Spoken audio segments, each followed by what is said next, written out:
مثل الذين حملوا التوراة ثم لم يحملوها كمثل الحمار يحمل أسفارا بئس مثل القوم الذين كذبوا بآيات الله والله لا يهدي القوم الظالمين. Assalamualaikum warahmatullahi wabarakatuh.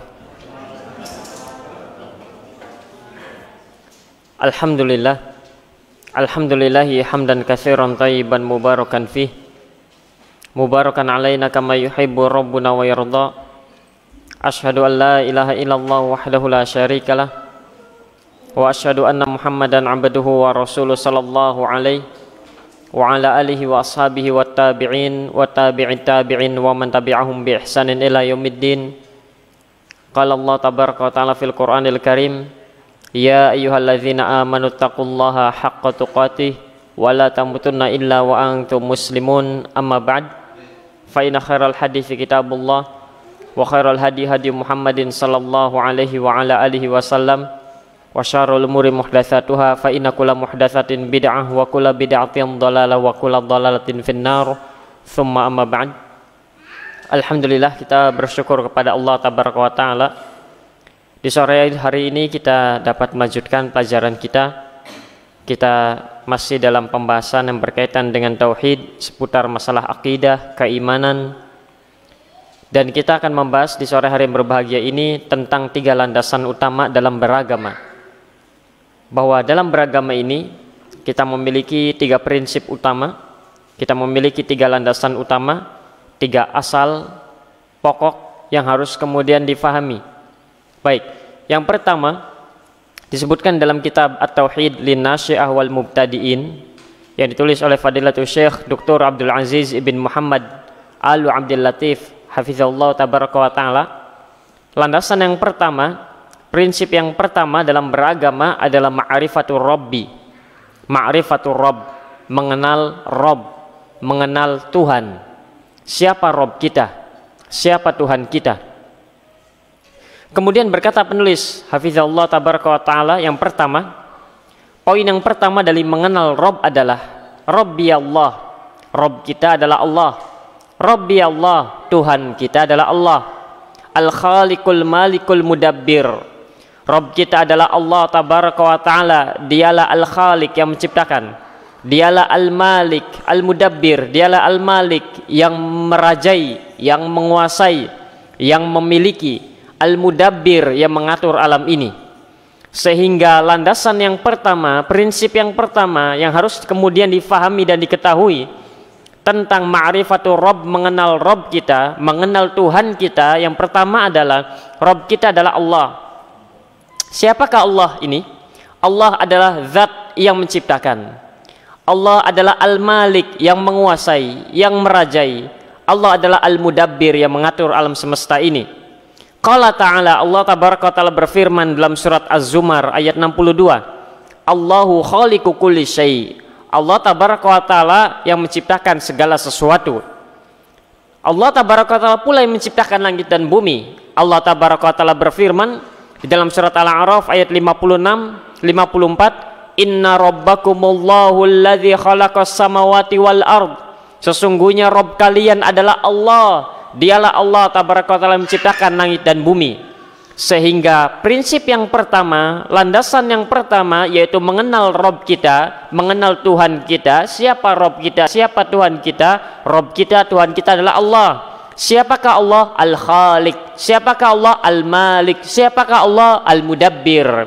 Allah tabaraka wa ta'ala yang menciptakan, Allah tabaraka wa ta'ala yang merajai, Allah tabaraka wa ta'ala yang menguasai, Allah tabaraka wa ta'ala yang mengatur alam ini. Dialah Allah tabaraka wa ta'ala, dialah Allah Rabb kita, dialah Allah tabaraka wa ta'ala, dialah Allah tabaraka wa ta'ala Tuhan kita. Ini yang pertama, kita harus mengetahui dan mengenal hal ini dan bahkan meyakininya. Dan diantara konsekuensi, ini yang pentingnya di sini, yang paling pentingnya bukan hanya sekedar tahu bahwa Allah adalah Rabb kita, karena kita semua tahu Allah Rabb kita, namun yang paling utamanya adalah konsekuensi dari pengetahuan kita bahwa Allah adalah Rabb kita. Pengetahuan kita bahwa Allah Tabaraka wa Ta'ala adalah Rabb kita, Al-Khaliq, Al-Mudabbir, Al-Malik, adalah bahwasanya tidak boleh yang namanya ibadah itu dipersembahkan kepada selain Allah. Karena kita tahu Allah Al-Khaliq, karena kita tahu Allah adalah Al-Malik, karena kita tahu Allah adalah Al-Mudabbir, maka tidak boleh sedikit pun ibadah yang kita berikan ini kepada selain Allah. Sekalipun kepada makhluk yang paling maksum sekalipun, tidak boleh diperuntukkan untuk mereka. Baik, ini konsekuensi utamanya. Ini konsekuensinya. Sehingga tidak boleh kemudian seorang itu beralasan yang penting hati kita meyakini Allah adalah Rabb kita.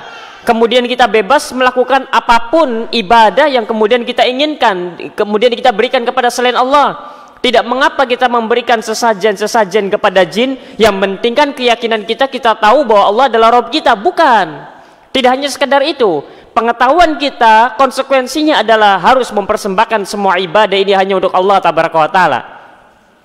Karena di antara inti kesyirikan yang terjadi di tengah-tengah kaum musyrikin adalah mereka mengenal Allah. Mereka tahu Allah itu ada. Mereka tahu Rabb mereka adalah Allah. Namun mereka memalingkan ibadah kepada selain Allah, dan itu merupakan hakikat kesyirikan. Sehingga bukan hanya sekedar tahu bahwa Allah adalah Rabb kita, sehingga bukan hanya sekedar tahu bahwa Allah adalah Al-Khaliq. Karena orang-orang musyrik pun mereka mengetahui bahwa Allah adalah Al-Khaliq. Bahkan mereka mengimani, bahkan mereka meyakini bahwa Allah adalah Al-Khaliq. Hanya saja mereka memperuntukkan ibadah kepada selain Allah. Mereka meminta, beristighatsah, beristi'anah kepada selain Allah. Sehingga mereka pun dikatakan oleh Allah Tabaraka wa Ta'ala sebagai orang-orang yang musyrik. Sehingga kemudian tidak bisa seorang muslim beralasan, yang penting saya yakin Allah adalah Rabb kita, yang penting saya yakin bahwa Allah adalah Al-Malik, Al-Khaliq, maka terserah ibadahnya kemudian bebas. Tidak. Karena ini terjadi ini nanti di tengah masyarakat, banyak yang kemudian melakukan hal-hal semacam ini. Baik, ini yang pertama, bahwa Rabb kita adalah Allah, bahwa Tuhan kita adalah Allah. Dan yang paling pentingnya adalah konsekuensi dari pengetahuan kita ini, di mana ibadah yang kita kemudian lakukan hanya khusus diberikan kepada Allah Tabaraka wa Ta'ala saja. Tidak boleh sedikit pun ibadah-ibadah tersebut dipalingkan kepada selain Allah, sekalipun kita tahu Allah adalah Rabb kita. Itu poin yang pertama. Poin yang kedua dari landasan yang pertama ini, dari prinsip yang pertama ini, yaitu mengenal Rabb kita, mengenal Tuhan kita. Bagaimana cara kita mengetahui akan adanya Allah? Bagaimana cara kita memastikan setelah kita meyakini, setelah kita mengakui dengan lisan kita bahwa Allah adalah Rabb kita, kemudian bagaimana cara kita kemudian mengetahui bahwa Allah itu ada? Bagaimana cara kita mengetahui bahwa Allah Tabaraka wa Ta'ala Rabb kita, Tuhan kita ini memang ada? Maka dikatakan oleh Fadilatul Syekh di sini, poin yang kedua, a'rifu rabbi bi ayatihi wa makhluqatihi. Kita mengetahui akan adanya Allah Tabaraka wa Ta'ala. Kita mengetahui bahwa Allah Tabaraka wa Ta'ala adalah Rabb kita melalui tanda-tanda kekuasaannya dan melalui ciptaan-ciptaannya. Terkadang muncul pertanyaan, bahkan terlontar dari seorang muslim sekalipun, kadang bertanya, bagaimana caramu membuktikan bahwa Allah itu benar-benar ada? Kita beribadah kepada Allah, kita menyembah kepada Allah, kita meminta kepada Allah. Bagaimana caramu membuktikan bahwa Allah Tabaraka wa Ta'ala itu benar-benar ada? Bahkan sebagian orang tidak mau untuk sholat, tidak mau untuk kemudian beribadah kepada Allah. Ini muslim, banyak yang semacam itu juga di antara mereka, tidak semuanya.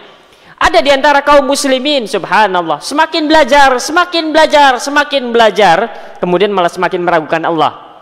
Di antara mereka ada yang dahulunya rajin sholat, kemudian tidak sholat lagi. Kenapa? Saya tidak akan sholat sampai saya melihat dengan mata kepala saya sendiri akan zat Allah Tabaraka wa Ta'ala. Ada di antara mereka yang begitu.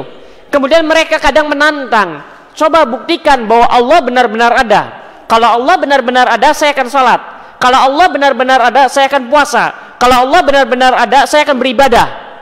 Bagaimana cara kita membuktikan akan adanya Allah Tabaraka wa Ta'ala kepada mereka? Kemudian mereka menamakan dengan kalimat bahwasanya saya tidak akan mengerjakan kewajiban-kewajiban ini sebelum saya mengetahui akan eksistensi Tuhan, kata mereka. Bagaimana caranya? Caranya adalah dengan kekuasaan, dengan tanda-tanda kekuasaan Allah dan juga dengan makhluk-makhluk Allah Tabaraka wa Ta'ala. Sebagian orang lagi yang mereka menisbatkan kepada Islam dan kaum muslimin, mereka menghabiskan usia mereka belasan tahun, puluhan tahun hanya untuk mencari Allah tabaraka wa taala, hanya untuk mencari hakikat Tuhan, hanya untuk mengetahui bagaimana cara mengenal Allah tabaraka wa taala. Sebagian mereka ada yang kemudian bertapa di gunung-gunung, sebagian mereka kemudian ada yang kemudian menyendiri. Mereka ingin sampai pada tingkatan suwung, kata mereka. Yang namanya hidup ini ya kenal Allah dulu, kemudian kita akan mengenal diri kita. Bagaimana cara mengenal Allah kalau seorang itu sudah sampai tingkatan suwung nantinya?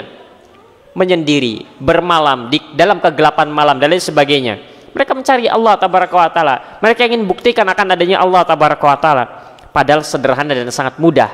Untuk membuktikan akan keberadaan Allah, untuk membuktikan akan eksistensi Tuhan, menurut sebagian mereka sangat mudah sekali, yaitu dengan melihat tanda-tanda kekuasaannya dan juga dengan melihat ciptaan-ciptaannya. Kita mengetahui akan adanya Allah, kita mengetahui, meyakini akan eksistensi Tuhan.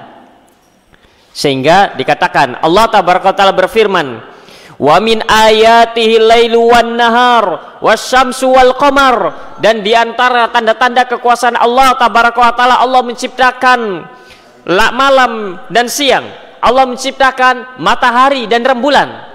Lihat, perhatikan siang, perhatikan malam hari, perhatikan rembulan yang nampak, perhatikan matahari, perhatikan saja ciptaan-ciptaan Allah tersebut. Kita melihat yang tadinya terang tiba-tiba menjadi gelap, yang tadinya gelap tiba-tiba menjadi terang, yang tiba-tiba yang tadinya matahari itu muncul kelihatan seperti berjalan dari timur ke atas lagi, kemudian terbenam di arah barat, kemudian muncul rembulan, muncul bintang-bintang, kita merasakan angin berhembus dari timur ke barat, dari utara ke selatan dan lain sebagainya. Kita melihat air hujan turun kemudian tiba-tiba berhenti. Apakah itu akan terjadi begitu saja? Jawabannya tidak mungkin. Pasti di sana ada zat yang mengaturnya, dan zat yang mengatur tersebut adalah Allah tabaraka wa taala. Kita lihat perputaran hari demi hari ini, jam demi jam ini, hari demi hari ini. Lihat angin yang kemudian berlalu, berhembus dan lain sebagainya, matahari yang berganti rembulan, rembulan yang berganti matahari. Cukup melihat akan kekuasaan Allah tabaraka wa taala ini, itu membuktikan bahwa di sana ada zat yang menciptakan ini semua, yang mengatur ini semua. Itulah Allah tabaraka wa taala. Kemudian melihat kepada makhluk-makhluk Allah tabaraka wa taala yang lain, ada gunung di sana, ada daratan di sana, ada hamparan daratan, ada lautan di sana, ada diri kita. Bagaimana Allah tabaraka wa taala menciptakan anatomi tubuh yang begitu sangat rinci, sangat detail sekali. Ada nyamuk di sana, ada lalat di sana, ada kecoa dan lain sebagainya. Itu membuktikan adanya zat yang menciptakan. Adanya zat yang menciptakan, dan zat yang menciptakan itu adalah Allah tabaraka wa taala. Sebagian orang mereka kepusingan untuk membuktikan akan adanya Allah tabaraka wa taala, sehingga mereka tidak ingin kemudian kecuali harus melihat dengan mata kepala mereka sendiri. Apakah kurang cukup dengan adanya tanda-tanda kekuasaan Allah ini bahwa Allah tabaraka wa taala itu ada? Apakah tidak cukup dengan makhluk-makhluk yang diciptakan oleh Allah tabaraka wa taala yang ini membuktikan bahwa di sana ada yang namanya Al-Khaliq? Ini poin kedua yang kemudian harus difahami dalam rangka untuk menguatkan landasan yang pertama ini, yaitu ma'rifatur Rabb. Kemudian juga setelah kita mengetahui bahwa Rabb kita, bahwa Tuhan kita adalah Allah, dan siapakah dia? Allah Al-Khaliq, Allah Al-Malik, Allah Al-Mudabbir. Dan kita telah mengetahui akan keberadaan Allah tabaraka wa taala, bahwasanya kita bisa mengetahui, mengenal keberadaan Allah, mengenal akan adanya Allah tabaraka wa taala melalui tanda-tanda kekuasaannya, melalui ciptaan-ciptaannya. Kemudian yang ketiga, Allahu huwal ma'budul mustahiqqu lil ibadati wahdahu la syarikalah. Bahwasanya dialah Allah tabaraka wa taala, Allah Rabb kita, Allah Tuhan kita, Allah Al-Khaliq, Allah Al-Mudabbir, Allah Al-Malik. Allah tabaraka wa taala, dia adalah Al-Ma'bud. Dia adalah satu-satunya zat yang patut untuk diibadahi, satu-satunya zat yang patut untuk disembah, untuk diibadahi, al-mustahiqqu lil ibadah, yang berhak untuk diibadahi wahdahu, satu-satunya, la syarikalah. Dan tidak boleh kemudian seorang itu menyekutukan Allah tabaraka wa taala dalam peribadahan kepadanya. Sehingga ini yang kemudian harus diketahui. Setelah kita mengetahui, meyakini bahwa Allah adalah Rabb kita, Tuhan kita, Al-Khaliq, Al-Malik, Al-Mudabbir, konsekuensinya adalah perlu untuk diketahui bahwa Allah adalah satu-satunya zat yang patut untuk diibadahi dengan benar. dan tidak boleh disekutukan dengan sesuatu apapun. Qala ta'ala, Allah tabaraka wa ta'ala berfirman di dalam surat Al-Baqarah ayat 21, Allah tabaraka wa ta'ala memerintahkan, Allah memperkenalkan kepada manusia siapa dirinya. Ya ayyuhan nas, wahai sekalian manusia, u'budu rabbakum, beribadalah hanya kepada Rabb kalian saja, sembahlah Allah tabaraka wa ta'ala saja, sembahlah Rabb kalian. Siapa Rabb kalian ini? Allah. Sembahlah Rabb kalian, alladzi khalaqakum, yang telah menciptakan kalian, walladzina min qablikum la'allakum tattaqun, kata Allah, dan telah menciptakan orang-orang sebelum kalian, la'allakum tattaqun, agar kalian bertakwa kepada Allah tabaraka wa ta'ala. Allah tabaraka wa ta'ala memerintahkan kepada kita, bahkan Allah memerintahkan kepada seluruh manusia. Bahkan ayat ini adalah ayat yang pertama yang memerintahkan tentang kewajiban, yaitu untuk kemudian kita beribadah kepada Allah tabaraka wa ta'ala. Ini perintah pertama di dalam ayat yang mulia ini adalah perintah pertama. Kalau kita perhatikan dari mulai Al-Fatihah kemudian Al-Baqarah, maka ayat pertama perintah ini, perintah untuk beribadah kepada Allah. Kalau misalkan di awal-awal orang-orang yang mendirikan sholat itu bukan perintah, hanya mengkabarkan saja orang yang mendirikan sholat, membayar zakat dan lain sebagainya. Ini tidak, perintah langsung dari Allah. U'budu rabbakum, beribadahlah hanya kepada Rabb kalian saja, yaitu Allah yang telah menciptakan kalian, yaitu Allah yang telah menciptakan orang-orang sebelum kalian. Faedahnya di sini adalah Al-Imamul Baghawi ketika menafsirkan ayat yang mulia ini, Al-Imamul Baghawi di dalam tafsirnya mengatakan u'budu rabbakum, beribadahlah hanya kepada Rabb kalian saja, maksudnya adalah wahidu rabbakum, tauhidkanlah Rabb kalian. Kemudian Al-Imamul Baghawi ketika menjelaskan tentang tafsir surah Al-Baqarah ini, kemudian Al-Imamul Baghawi membawakan ucapan sahabat yang mulia Abdullah ibn Abbas radhiyallahu taala anhuma. Abdullah ibn Abbas radhiyallahu taala mengatakan, kullu ma warada fil Qur'ani minal ibadah fa ma'naha tauhid, bahwa setiap kata ibadah yang terdapat di dalam Al-Qur'an, diantaranya ayat ini, oh budu, ini kan kalimat ibadah, diantaranya nanti ayat yang lain liya'buduni, diantaranya ayat yang lain ta'budun, dan seterusnya. Kalimat ibadah dengan berbagai bentuknya, baik fi'il madhi, fi'il mudhari, fi'il amr atau isim sekalipun atau masdar sekalipun, kalimat ibadah di dalam Al-Quran maknanya adalah tauhid, kata sahabat yang mulia Abdullah bin Abbas. Sehingga semua kata ibadah di dalam Al-Quran fa maknaha tauhid. Sehingga tafsir dari firman Allah, wahai sekalian manusia, beribadahlah kalian hanya kepada Rabb kalian, maksudnya adalah tauhidkanlah Rabb kalian, tauhidkanlah Rabb kalian, esakanlah Rabb kalian, tauhidkanlah Rabb kalian, jangan syirikan, jangan menduakan Allah tabaraka wa ta'ala. Ibadah yang kita persembahkan hanya diberikan kepada Allah, doa kita, harapan kita, tawakal kita, istighatsah kita dan lain sebagainya hanya diperuntukkan untuk Allah tabaraka wa ta'ala. Ini perintah pertama tentang tauhid, tentang tauhid. Baik, sehingga telah kita ketahui bahwa Allah adalah Rabb kita, Tuhan kita, dialah Allah Al-Khaliq, dialah Allah Al-Mudabbir, dialah Allah tabaraka wa ta'ala Al-Malik. Setelah kita mengetahui hal ini, maka perlu untuk diketahui bahwasanya segala peribadahan yang kita kerjakan ini hanya khusus diberikan kepada Allah saja. Tidak boleh kemudian seorang memalingkan satupun ibadah tersebut kepada selain Allah tabaraka wa ta'ala, karena itu merupakan konsekuensi dari pengetahuan kita bahwa Allah adalah Al-Khaliq, bahwa Allah adalah Al-Malik, bahwa Allah adalah Al-Mudabbir, bahwa Allah adalah yang memberikan rezeki dan lain sebagainya.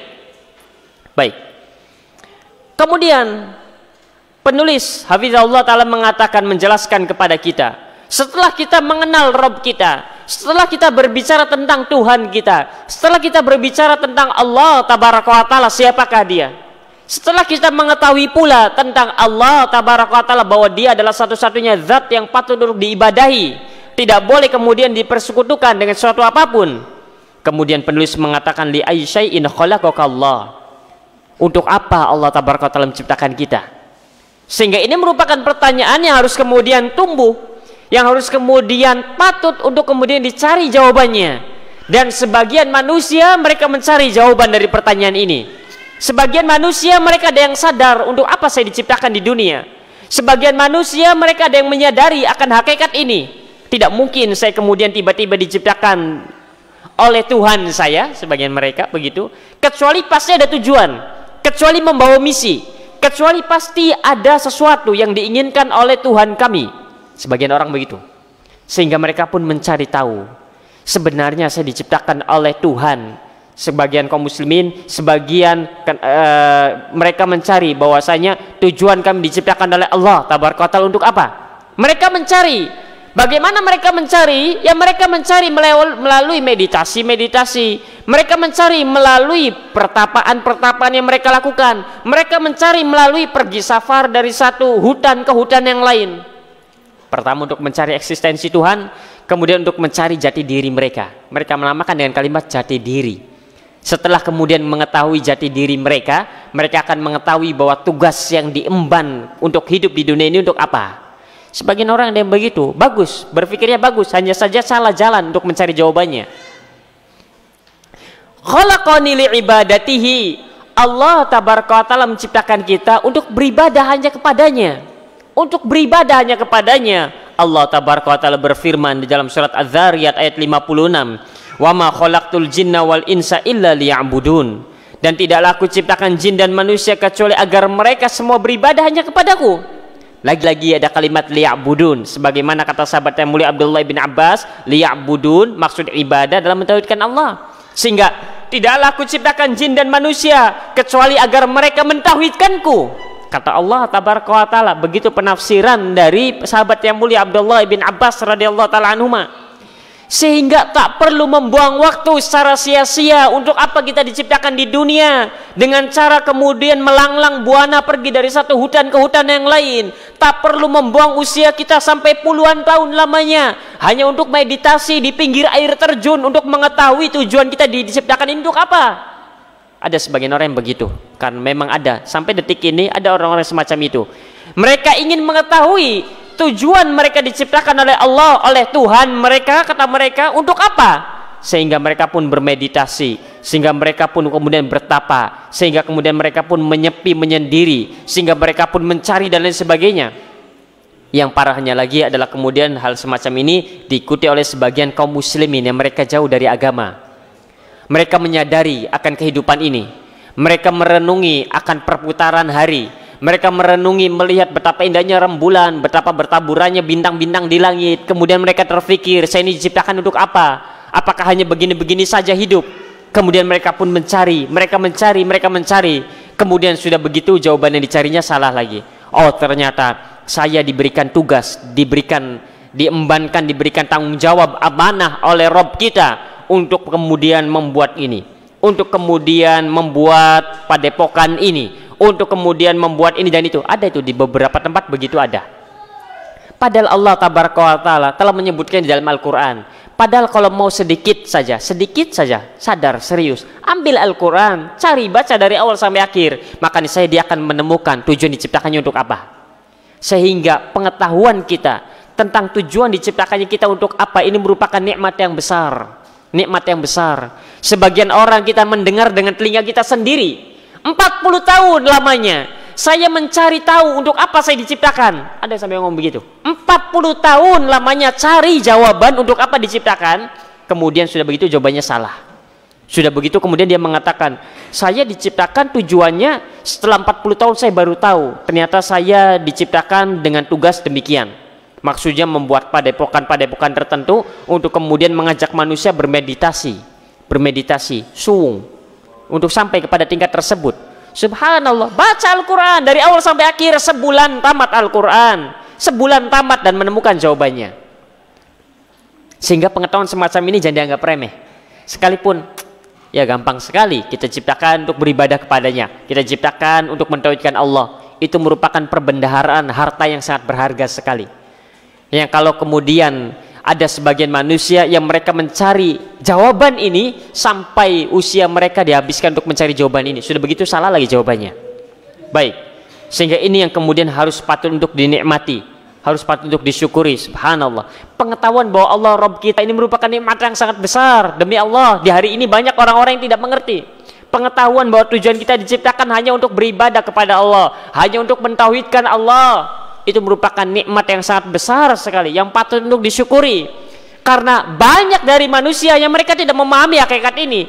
Padahal kalau sedikit mau serius saja baca Al-Quran dari awal sampai akhir. Sebagian orang tidak mengerti tidak mengerti agamanya, namun mengklaim bahwa dia mengenal Allah tabaraka wa taala.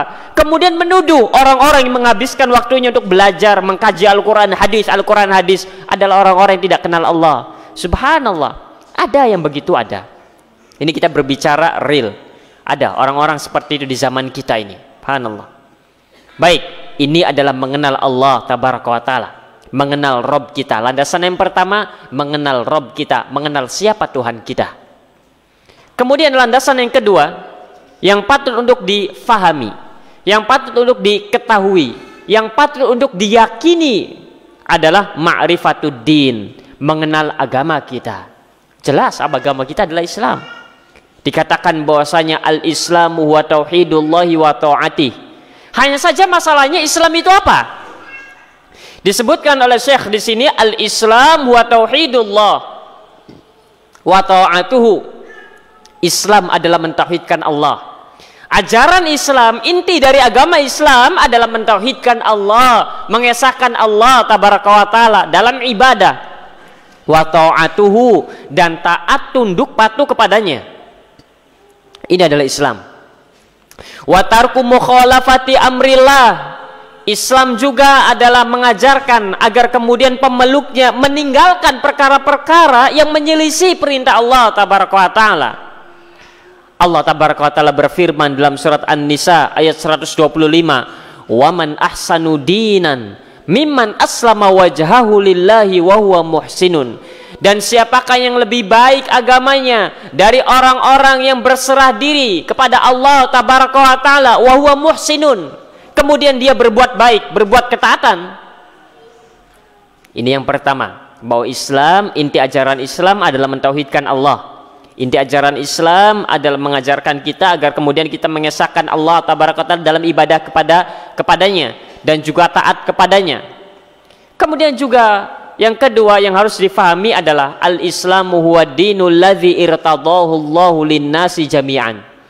Agama Islam adalah agama yang diridhoi Allah tabaraka wa taala untuk seluruh umat manusia.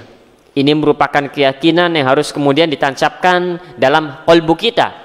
Allah tabaraka wa taala berfirman dalam surat Al-Maidah ayat 3, "Wa raditu lakumul Islama dinan," dan sungguh aku, kata Allah, telah meridhoi Islam sebagai agama kalian. Di dalam surat yang lain, Allah tabaraka wa taala berfirman dalam surat Ali Imran ayat 85, Allah tabaraka wa taala berfirman menegaskan bahwasanya Allah tak akan menerima agama kecuali hanya Islam saja. Wa may yabtaghi ghairal islami dinan falan yuqbala minhu wa huwa fil akhirati minal khasirin. Allah tabaraka wa taala berfirman, dan siapa yang mencari agama selain Islam, maka sungguh tidak akan diterima darinya agama tersebut, dan di akhirat mereka termasuk orang-orang yang merugi. Bukan hanya rugi, masuk ke dalam api neraka kekal selama-lamanya kalau mencari agama selain Islam. Sehingga ini merupakan sebuah keyakinan yang harus diyakini oleh kita. Baik, kemudian juga bahwasanya agama yang diridhoi di sisi Allah tabaraka wa taala adalah Islam, dan juga agama yang benar di sisi Allah tabaraka wa taala di akhir zaman adalah Islam. Islam bukan agama yang paling benar, Islam adalah agama yang benar. Islam adalah agama yang paling benar. Oh, berarti maknanya semua benar, cuma Islam paling benar, begitu? Tidak. Islam adalah agama yang benar, yang lainnya salah, batil. Ini adalah agama yang kemudian diridhoi oleh Allah tabaraka wa taala di akhir zaman. Ini adalah agama yang hak, bukan paling hak.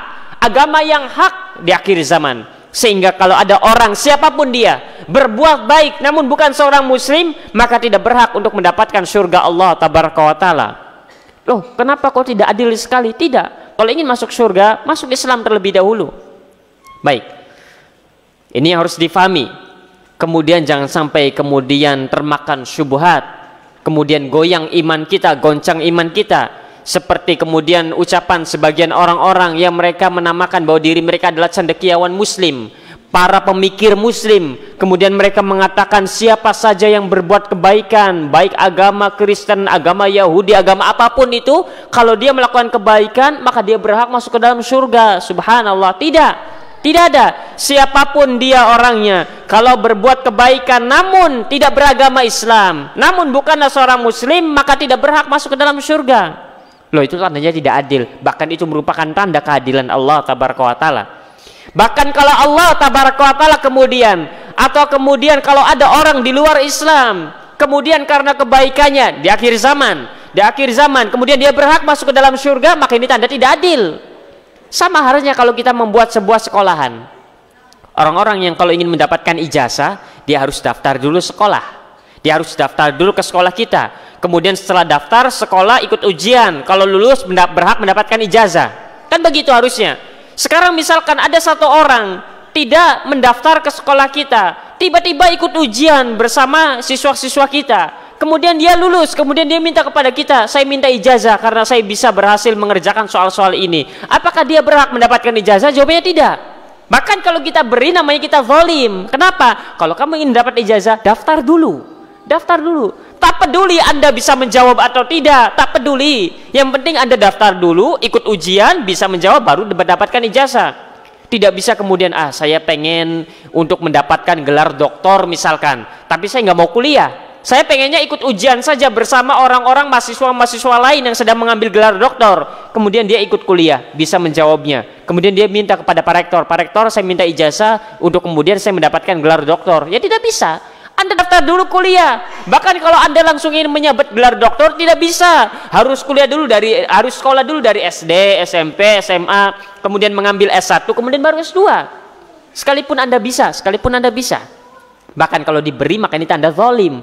Begitu pula dalam agama, apalagi dalam urusan agama. Sehingga tidak bisa. Ini syarat mutlak. Maka oleh karenanya harus difahami bahwa Islam merupakan agama yang diridhoi. Bahkan Islam adalah agama yang hak. Sekali lagi, Islam bukan agama yang paling hak, tidak, tapi Islam adalah agama yang benar. Islam bukan agama yang paling benar, karena kalau kalimatnya paling benar, maka maknanya agama yang lain pun benar. Cuma Islam paling benar, tidak. Islam agama yang benar, yang lain salah. Ini yang harus difahami di akhir zaman sekarang ini. Kemudian juga yang harus difahami juga adalah poin yang ketiga, al-Islamu huwa dinul khair was sa'ada was surur, bahwa Islam adalah agama yang mengajarkan kebaikan, agama yang dipenuhi dengan kebahagiaan, agama yang dipenuhi dengan kegembiraan, agama yang dipenuhi dengan kedamaian. Ini harus difahami bahwa agama Islam itu bukan agama yang bengis, tidak. Agama Islam mengajarkan kebaikan, bukan hanya untuk pemeluknya, tapi seluruh alam, seluruhnya. Bahkan sampai hewan-hewan pun merasakan kebaikan Islam. Sehingga Islam mengajarkan bagaimana caranya kalau ingin menyembelih, agar jangan menyiksa, tidak boleh membakar hewan dan lain sebagainya, tidak boleh menyiksa hewan dan lain sebagainya.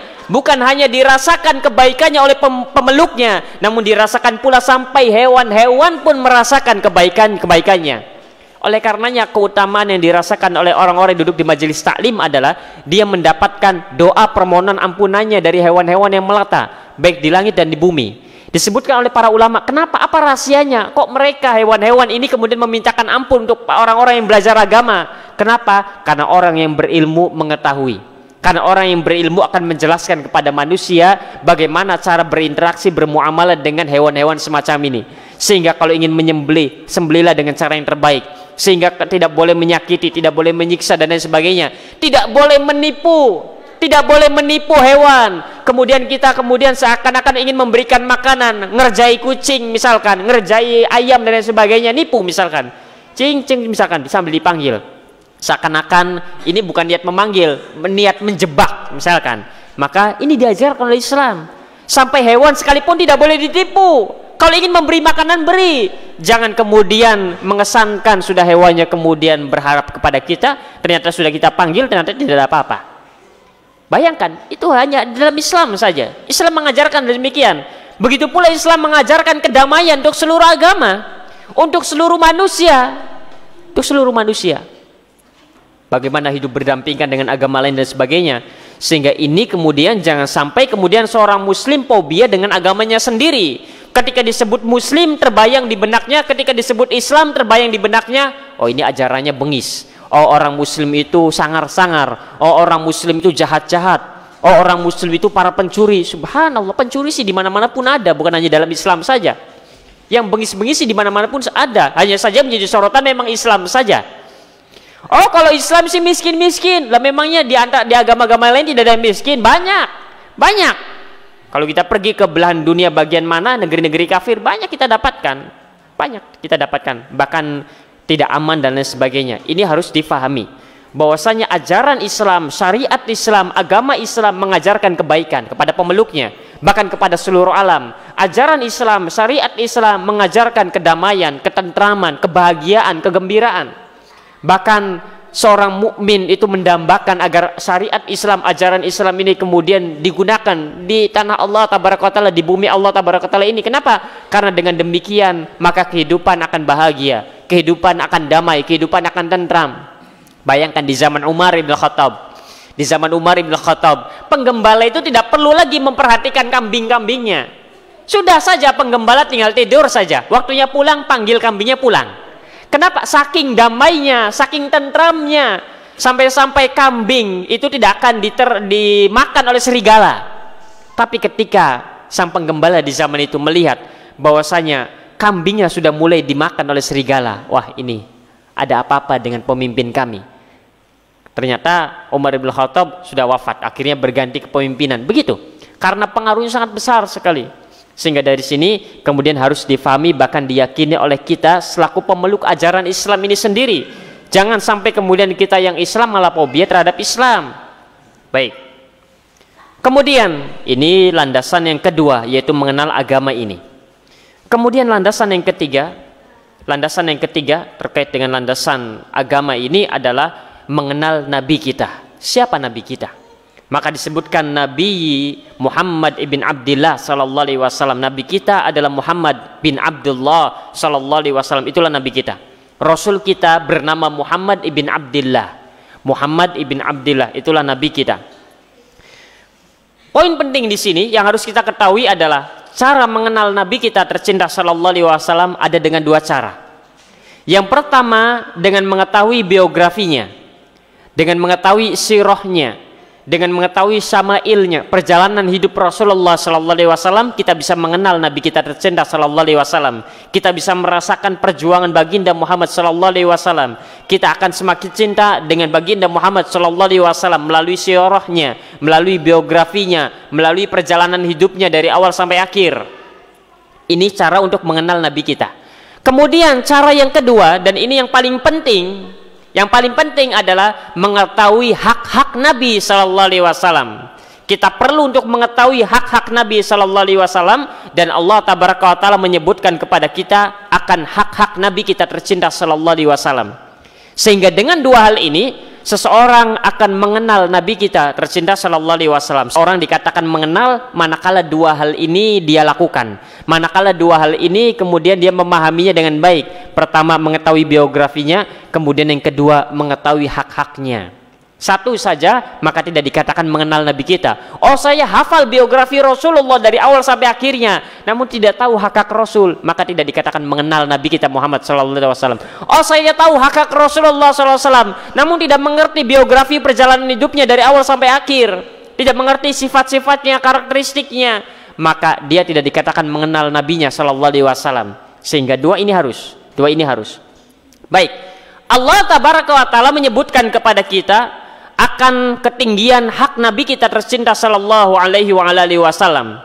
Dan Allah tabaraka wa taala menyebutkan kepada kita tentang hak-hak yang harus dipenuhi oleh kita selaku umatnya untuk Nabi kita tercinta sallallahu alaihi wasallam. Di antaranya yang pertama, Allah tabaraka wa taala berfirman di dalam surat Ali Imran ayat 31. Allah tabaraka wa taala menyebutkan siapa Rasul kita tercinta Muhammad sallallahu alaihi wasallam ini. Allah subhanahu wa ta'ala berfirman, Qul in kuntum tuhibbunallaha fattabi'uni yuhibbukumullah wa yaghfir lakum dzunubakum wallahu ghafurur rahim. Allah subhanahu wa ta'ala memperkenalkan kepada kita siapa Muhammad bin Abdullah sallallahu alaihi wasallam yang diutus kepada kita ini.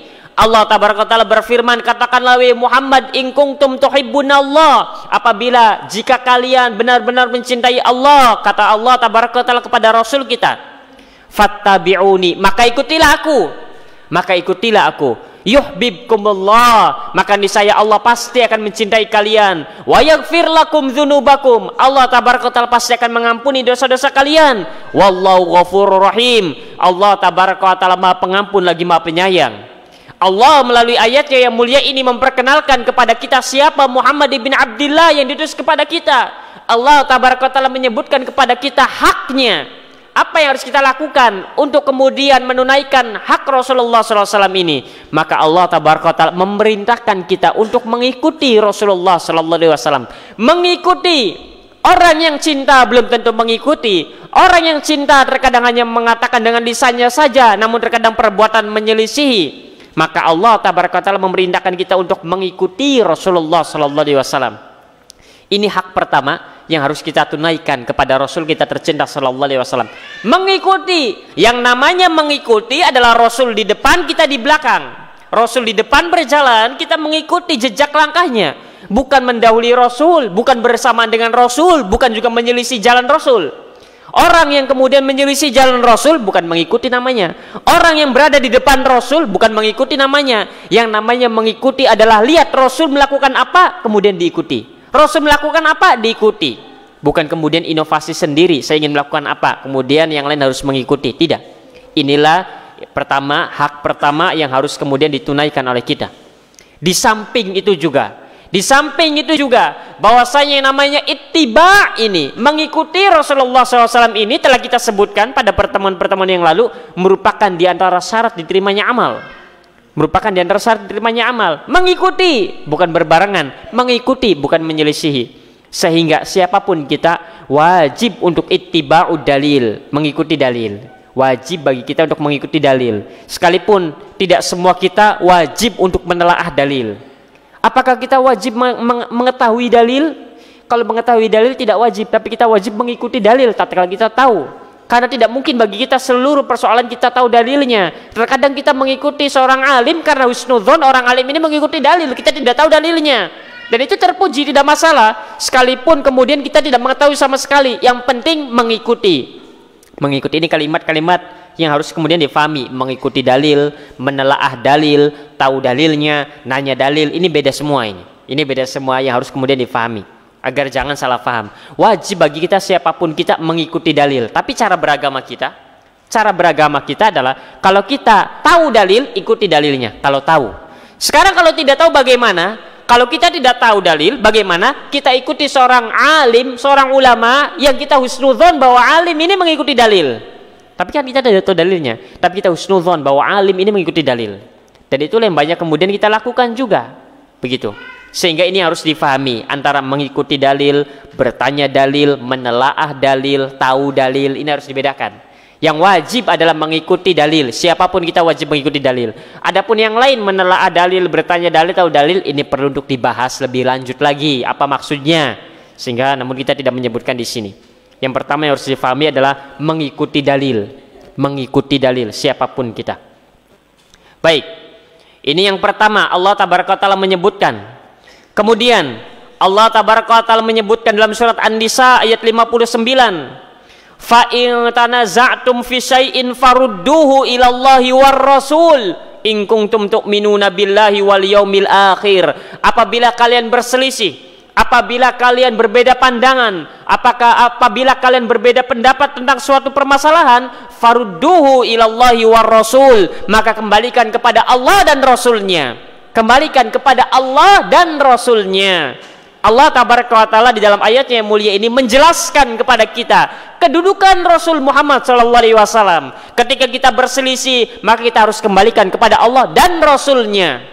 Harus kembalikan kepada Allah dan Rasulnya, kepada Al-Quran dan Sunnah Rasulullah SAW. Dikatakan in kuntum tu'minu billah, apabila kalian benar-benar beriman kepada Allah, wal yaumil akhir, dan juga hari akhir.